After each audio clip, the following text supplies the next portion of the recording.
Կալիֆորնիան փորձում է բենզինին ասել բարի գիշեր, միլիարդանոց ծրագիր, որ բեռնատարները լինեն էլեկտրական, իսկ դիզելային շարժիչները պատմության դասագրքերի նյութ։ Լոս Անջելեսում ոստիկանները միլիոնների ապրանք են առգրավել, ամեն ինչ շքեղ էր, միայն մեկ խնդիր կար՝ իրական չէին։ Վաշինգտոնում ամառը սկսվում է ոչ թե արևով, այլ պարեկներով, դրոններ, շներ, հազարավոր գվարդիականներ ու նոր կանոն, եթե երեխային չեք հետևում, իշխանությունները կհետևեն։ Պաշտոնական Վաշինգտոնն ու Հավանան նորից խոսում են, բայց սա այն դեպքն է, երբ սառույցը հալչում է, բայց ժամանակը քիչ է, որ այն ջուր չդառնա։ Թրամփը Չինաստանից վերադառնում է տպավորված Boeing, Իրան, Հորմուզ, Թայվան, Սի Ցզինպին, մի խոսքով սա համաշխարհային սեզոնի թրեյլեր է։ Իրանն ասում է բանակցում էինք, հարվածեցին, խաղաղության դուռը դեռևս բաց է, բայց վստահության կողպեքը փակ։ Իսրայելն ու Լիբանանը հրադադարը երկարաձգում են եւս 45 օրով, տարածաշրջանում ամենաթանկը այլևս նավթը չէ, խաղաղությունն է։ Աշխարհի գավաթը նոր կանոն ունի, եթե նախկինում խաղակեսին ջուր էին խմում, հիմա Շակիրա ու BTS են լսելու, ֆուտբոլն էլ պաշտոնապես մտավ շոու բիզնես։ Այս եւ այլ թեմաների մանրամասները հաջորդիվ։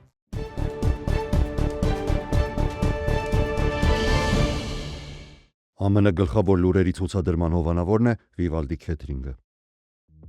Վիվալդի Քեթրինգ բազմազան փաթեթներից առաջատար ընտրությունը։ Փաթեթ ընտանեկան 5-ից 6 անձի համար ընդամենը $150 plus tax։ Ընտանեկան եւ մեծ հավաքույթների համար հատուկ փաթեթ 10-ից 12 անձի համար ընդամենը $300 plus tax։ Վիվալդի լանչ փաթեթ 10-ից 12 անձի համար ընդամենը $150 plus tax։ Ընտրեք ձեր ճաշակին համապատասխան կոմբոն։ Վիվալդի Քեթրինգ, համի, որակի եւ առատության առաջատարը։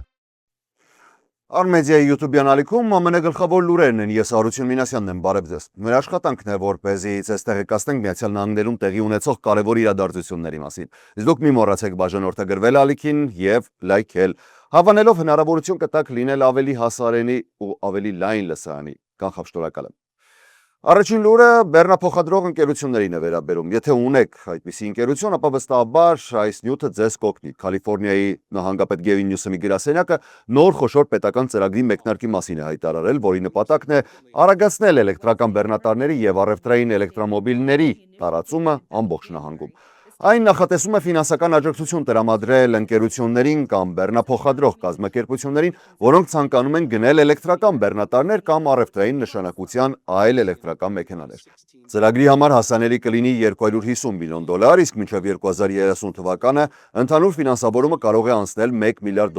Սա կարող է դառնալ Միացյալ Նահանգներում երբևէ իրականացված ամենամեծ պետական աջակցման ծրագիր էլեկտրական բեռնատարների ոլորտում։ Նյուսոմը հայտարարել է, որ Կալիֆոռնիան փորձում է դառնալ մաքուր տեխնոլոգիաների համաշխարհային առաջատար եւ շարունակել զարգացնել ապագայի տրանսպորտային համակարգը անկախ դաշնային իշխանությունների քաղաքականությունից։ Ծրագրի շրջանակում ընկերությունները կկարողանան ստանալ $7,500-ից մինչև $120,000 զեղչ կամ պետական աջակցություն կախված գնվող մեքենայի տեսակից։ Այդ գումարը կարող է օգտագործվել տարբեր տեսակի էլեկտրական մեքենաների ձեռքբերման համար, այդ թվում էլեկտրական մեծ բեռնատարների, խոսքը էլեկտրիկ սեմի-թրաքերի մասին է, բեռնափոխադրող կիսակցորդների, տրեյջ թրաքերի, առաքման մեքենաների, դելիվերի վեների եւ պահեստային բեռնատարների, դրանք են բոքս թրաքերը ու այլ առևտրային տրանսպորտային միջոցների։ Պետական աջակցությունը տրամադրվելու է անմիջապես մեքենայի գնման պահին, որպեսզի ընկերությունները ստիպված չլինեն ամբողջ գումարը վճարել նախապես։ Լոս Անջելեսի կենտրոնում իրավապահները հայտնաբերել են միլիոնավոր դոլարների կեղծ շքեղ ապրանքներով լցված պահեստ, ըստ Լոս Անջելեսի շրջանի շերիֆի գրասենյակի առգրաված ապրանքների ընդհանուր արժեքը կարող է կազմել 5-ից մինչև $10 միլիոն։ Քննիչները խուզարկություն են իրականացրել երկու հասցեներում՝ Լոս Անջելեսի կենտրոնում գտնվող մանրածախ խանութում եւ առևտրային պահեստում։ Պահեստի ներսում ոստիկանները հայտնաբերել են մեծ քանակությամբ կեղծ շքեղ ապրանքներ, այդ թվում հայտնի բրենդների կրկնօրինակները։ Իրավապահները դեռևս ամբողջական ցանկը չեն հրապարակել, սակայն նշվում է, որ խոսքը լաքշերի մերչենդայզի շքեղ ապրանքների լայն խմբականակի մասին է։ Գործողության ընթացքում ձերբակալվել են երկու կասկածյալ՝ մեկ տղամարդ, մեկ կին, որոնց անունները դեռևս չի հրապարակվում։ Ոստիկանությունից չեն բացառել, որ առաջիկայում կլինեն նոր ձերբակալություններ կամ մեղադրանքներ։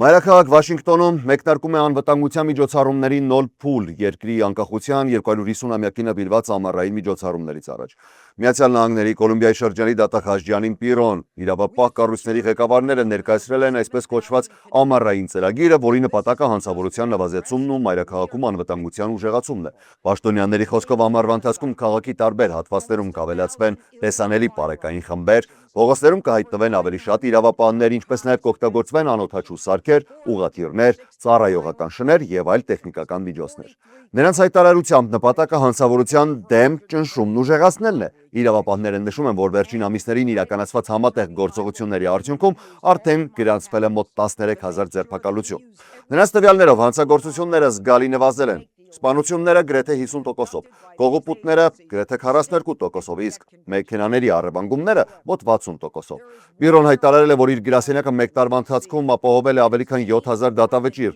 Նրա խոսքով խոսքը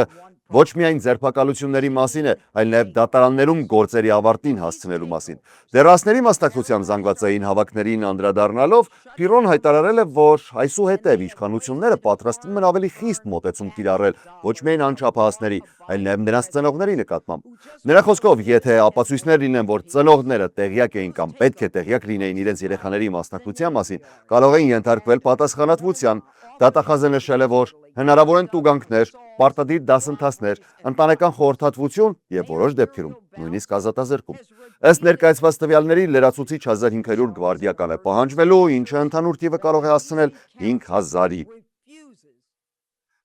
Միացյալ Նահանգների եւ Կուբայի միջև լարված հարաբերությունների ֆոնին տեղի ունեցել հազվադեպ բարձր մակարդակի շփում։ Ջոն Ռեդկլիֆը այցելել է Հավանա նախագահ Դոնալդ Թրամփի ուղերձը փոխանցելու նպատակով։ Կենտրոնական հետախուզության վարչության տվյալներով Վաշինգտոնը պատրաստ է լուրջ բանակցությունների տնտեսական եւ անվտանգության հարցերով, սակայն միայն այն դեպքում, եթե Կուբան իրականացնի հիմնարար փոփոխություններ։ Թե կոնկրետ ինչ փոփոխություններ են ակնկալվում, ամերիկյան կողմը չի մանրամասնել։ Կուբայի պետական հեռուստատեսությունը հայտարարել է, որ հանդիպման ընթացքում քննարկվել են իրավապահ եւ անվտանգության ոլորտներում համագործակցության հարցեր, տարածաշրջանային անվտանգությունն ամրապնդելու նպատակով։ Ռեդկլիֆի այցը պատմական է նաև այն պատճառով, որ 1959 թվականի Կուբայի հեղափոխությունից հետո սա ըստ հաստատված տեղեկությունների ընդամենը երկրորդ դեպքն է, երբ ԿՀՎ տնօրենը այցելում է Կուբա։ Թրամփի վարչակազմը վերջին ամիսներին ուժեղացրել է ճնշումը Կուբայի նկատմամբ սահմանելով վառելիքային շրջափակում, սպառնալով պատժամիջոցներով այն երկրներին, որոնք նավթ են մատակարարում Կուբային։ Արդյունքում կղզում խորացել է վառելիքի ճգնաժամը։ Տեղական լրատվամիջոցների տվյալներով իրավիճակը արդեն առաջացրել է բողոքի ցույցեր։ Հոսանքի երկարատև անջատումներն են նաև, որ վտանգում են սննդամթերքի մատակարարումները եւ ավելի բարդացնում մարդկանց առօրյա։ ԿՀՎ ներկայացուցիչները հայտարարել են, որ Կուբան այժմ հազվադեպ հնարավորություն ունի վերականգնելու իր տնտեսությունը եւ բարելավելու բնակչության կյանքը, սակայն ընդգծել են, որ այդ հնարավորությունը հավերժ չի մնալու։ Միացյալ Նահանգների արդարադատության նախարարությունն էլ հայտարարել է, որ պատրաստվում է մեղադրանք առաջադրել Կուբայի նախկին նախագահ Ռաուլ Կաստրոյի դեմ։ Ըստ նախնական տեղեկությունների հնարավոր մեղադրանքները կարող են կապված լինել ինքնաթիռի խոցման գործի հետ։ Փաստացի Միացյալ Նահանգներ-Կուբա հարաբերություններում բանակցությունների հնարավորությանը զուգահեռ շարունակում են նաև կուտակվել քաղաքական նոր եւ իրավական հակասություններ։ Նախագահ Դոնալդ Թրամփը հայտարարել է, որ Չինաստանի նախագահ Սի Ցզինպինի հետ բանակցությունների արդյունքում կողմերը հասել են զգալի առաջընթացի ու քննարկել մի շարք խոշոր տնտեսական ու միջազգային հարցեր։ Թրամփի խոսքով հանդիպումների արդյունքում ձեռք են բերվել կարևոր առևտրային պայմանավորվածություններ, որոնք նրա կարծիքով շահավետ են լինելու ինչպես Միացյալ Նահանգների, այնպես էլ Չինաստանի համար։ Քննարկվել են Չինաստան-ամերիկյան գյուղատնտեսական ապրանքների եւ էներգակիրների արտահանման հարցերը։ Թրամփը նաև հայտարարել է, որ Չինաստանը պատրաստվում է պատվիրել մոտ 200 Boeing ինքնաթիռ, ինչը նրա խոսքով կարող է դառնալ խոշոր տնտեսական գործարք։ Սակայն տնտեսական քննարկումների կողքին ուշադրության կենտրոնում է եղել Իրանի շուրջ ստեղծված ճգնաժամը եւ Հորմուզի նեղուցի իրավիճակը։ Թրամփը նշել է, որ Սի Ցզինպինը համաձայնել է այն մտքեր, որ աշխարհի համար ռազմավարական նշանակություն ունեցող ծովային ուղիները պետք է բաց մնան։ Իրանի, Միացյալ Նահանգների եւ Իսրայելի միջև լարվածությունից հետո այս նեղուցի շուրջ ստեղծված իրավիճակը դարձել է միջազգային գլխավոր մտահոգություններից մեկը։ Fox News-ին տված հարցազրույցում Թրամփը նշել է, որ իր համբերությունը սպառվում է եւ Թեհրանը պետք է արագ գնա համաձայնության։ Նախագահը նաև հայտարարել է, որ Սի Ցզինպինը պատրաստակամություն է հայտնել օգնել բանակցային գործընթացին։ Նրա խոսքով Չինաստանի նախագահն ասել է, որ եթե որևէ կերպ կարողանա աջակցել իրավիճակի կարգավորմանը, պատրաստ է դա անել։ Սակայն Չինաստանի արտաքին գործերի նախարարության հայտարարությունները ավելի զգուշավոր էին։ Նրանք կարծում են, որ հակամարտությունը սկսվելու որևէ պատճառ չկար եւ չկա նաեւ պատճառ, որ այն շարունակվի։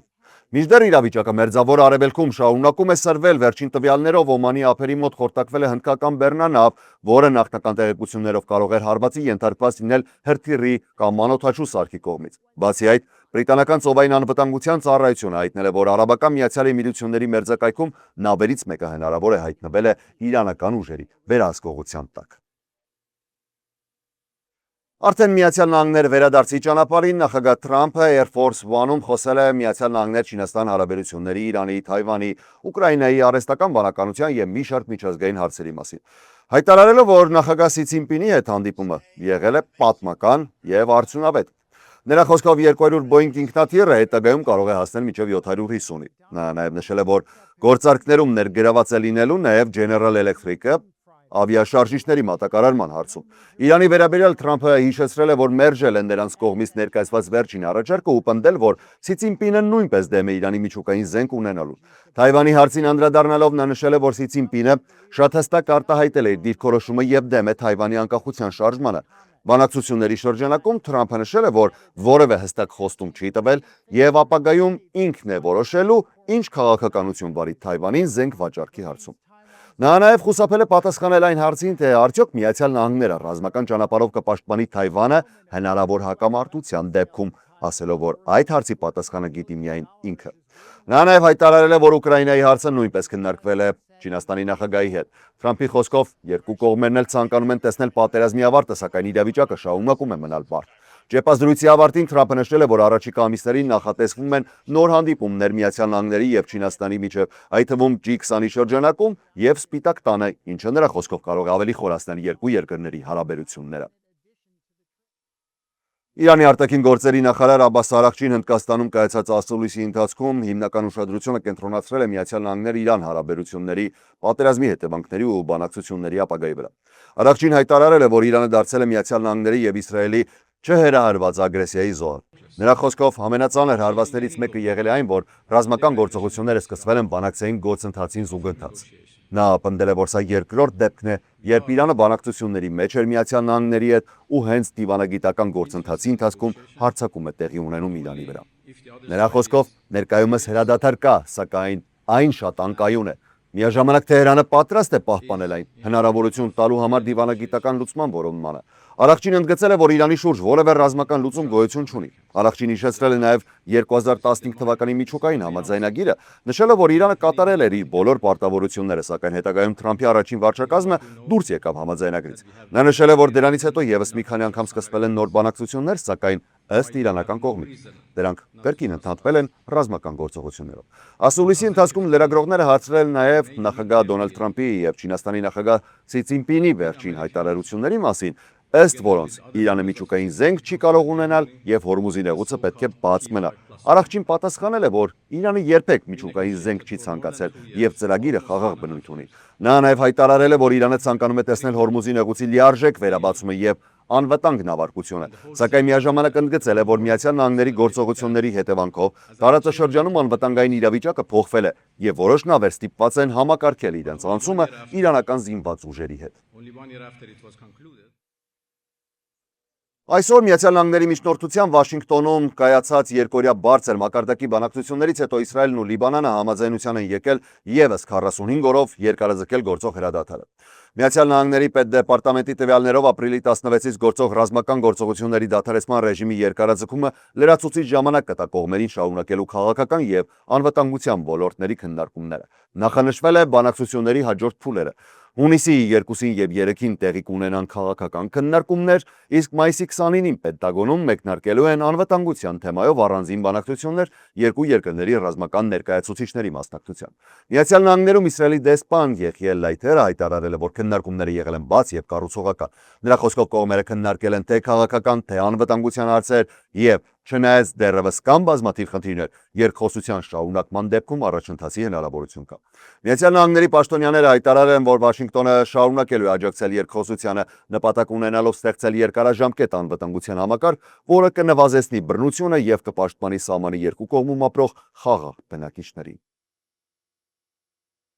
Այսօր ներկայացուցիչների պալատի խոսնակ Մայք Ջոնսոնը կոնգրեսում ամփոփել է անցնող շաբաթն ու նախանշել հետագա ծրագրերը։ Հաջորդ շաբաթ կոնգրեսում քննարկվելու են բնակարանների մատչելիության վերաբերյալ երկուսակցական նախաձեռնություններ։ Նրա խոսքով նպատակն է մեծացնել բնակարանաշինության հասանելիությունը եւ նվազեցնել բնակարանների բարձր գների ճնշումը քաղաքացիների վրա։ Նշվել է նաեւ, որ քննարկվում են սահմանափակումներ խոշոր ինստիտուցիոնալ ներդրողների համար, որպեսզի նրանք չկարողանան մեծ ազդեցություն ունենալ բնակարանային շուկայում։ Ասուլիսի ընթացքում Ջոնսոնը կրկին ընդգծել է սահմանային անվտանգության թեման։ Նա հայտարարել է, որ պատրաստվում են առաջ մղել ֆինանսավորման նոր փաթեթներ, մինչև Դոնալդ Թրամփի վարչակազմի ավարտը սահմանային քաղաքականությունն ամբողջությամբ ֆինանսավորելու նպատակով։ Իրանի թեմային անդրադառնալիս խոսնակը նշել է, որ այս պահին ռազմական ակտիվ գործողություններ չեն իրականացվում եւ Սպիտակ տունը ժամանակ է տրամադրում բանակցային գործընթացին։ Շարունակելով արտաքին քաղաքականության թեման, Ջոնսոնը նշել է, որ Միացյալ Նահանգները շահագրգռված է, որ Թայվանը շարունակի անվտանգ եւ կայուն մնալ, հատկապես կիսահաղորդիչների արտադրության եւ համաշխարհային տնտեսության տեսանկյունից։ Trump Mobile-ը հայտարարել է, որ սկսել է իր ոսկեգույն T1 սմարթֆոնների առաքումը գրեթե 1 տարի անց հետո, երբ առաջին անգամ ներկայացրել էր նախագիծը։ Ընկերությունը սոցիալական ցանցերում գրել է. T1 ֆոնը պատրաստ է։ Նրանք, ովքեր նախապես են պատվիրել, կստանան թարմացման նամակ։ Առաքումները սկսվում են։ $499 արժողությամբ սմարթֆոնների թողարկումը մի քանի անգամ հետաձգվել էր։ Նախորդ տարի ընկերությունը հայտարարել էր, որ ուշացումը կապված է Միացյալ Նահանգների կառավարության շատդաունի հետ, մասամբ փակման։ Սակայն վերջին ամիսներին սկսեցին առաջանալ նաև սպառողների դժգոհությունները, օրինակ, երբ ընկերությունը փոխեց նախնական պատվերի պայմանները։ Այդ նոր պայմաններով գնորդների վճարած $100 կանխավճարը չի երաշխավորում, որ հեռախոսը իրականում կարտադրվի կամ կհասնի իրեն վաճառքի համար։ FIFA-ն պաշտոնապես հայտարարել է, որ 2026 թվականի աշխարհի գավաթի եզրափակիչը պատմության մեջ առաջին անգամ կունենա halftime show, Super Bowl-ի ոճով մեծ երաժշտական շոու խաղակեսերի ընդմիջման ժամանակ։ Հուլիսի 19-ին MetLife մարզադաշտում կայանալիք եզրափակիչի ընթացքում բեմ դուրս կգան համաշխարհային երաժշտության մի շարք աստղեր, այդ թվում Մադոննան, Շակիրան, K-pop սուպեր խումբ BTS-ը։ FIFA-ն նաև հայտնել է, որ ամբողջ շոուի ստեղծագործական ղեկավարումը վստահել է Քրիս Մարտինին, Coldplay խմբի մենակատարին։ FIFA-ի նախագահ Ջանի Ինֆանտինոն սոցիալական ցանցերում հայտարարել է, որ 2026 թվականի աշխարհի գավաթի ընդմիջման շոուն ունենալու է հատուկ ուղերձ, որը կմիավորի երաժշտությունը, ֆուտբոլը եւ երեխաների կյանքի բարելավման գաղափարը։ Այս առաջնությունը լինելու է նաև պատմության ամենամասշտաբայինը 48 հավաքականով եւ ընդհանուր 104 խաղով։ Օրինակ, նախորդ մրցաշարերում անցկացվում են ընդամենը 64 հանդիպում, սակայն այժմ նաև ավելացել է լրացուցիչ նոկաուտ փուլը։ Եվ օրվա վերջին լուրը, Starbucks-ը հայտարարել է, որ Միացյալ Նահանգներում կրճատում է եւս 300 կորպորատիվ աշխատատեղ որպես ընկերության նոր ռազմավարության մաս, որի նպատակն է վերադառնալ կայուն եւ շահութաբեր աճի։ Ընկերությունը նաև փակելու է մի շարք տարածաշրջանային գրասենյակներ, այդ թվում Ատլանտայում, Բրբենքում, Չիկագոյում եւ Դալասում գտնվող կենտրոնները։ Վերանայվում են նաև միջազգային աջակցության թիմերը, ինչի պատճառով չի բացառվում, որ առաջիկայում աշխատատեղերի նոր կրճատումներ լինեն նաև Միացյալ Նահանգներից դուրս։ Ընկերությունը հատուկ ընդգծել է, որ այս կրճատումները չեն վերաբերում Starbucks-ի սրճարաններին, ընդհակառակը ընկերությունը շարունակում է ներդրումներ անել սրճարանների աշխատակազմի, մասնավորապես բարիստաների թվի ավելացման ուղղությամբ։ Starbucks-ը նախորդ ամիս արձանագրել էր վերջին ավելի քան 2 տարվա ընթացքում ամենամեծ եռամսյակային վաճառքների աճը, սակայն ընկերության շահութաբերության ցուցանիշները 2024 թվականի վերջից սկսած նկատելիորեն նվազել են։ Starbucks-ը նաև հայտարարել է, որ $100 միլիոն ներդրում է անելու հարավ-արևելյան հատվածում ընդլայնվելու համար։ Ծրագրի շրջանակում նախատեսվում է նաև Նեշվիլում նոր աջակցության կենտրոնի ստեղծումը, որը հաջորդ 5 տարիների ընթացքում կարող է ապահովել մինչև 2000 նոր աշխատատեղ։ Ինչպես նշեցի, սա վերջին լուրն էր։ Ես Հարություն Մինասյանն եմ, շնորհակալ եմ ուշադրության համար։ Ամենակարևորը, առողջ եւ խաղաղ եղեք։ Ձեզ լավ հանգստյան օրեր եմ մաղթում։ Ցտեսություն։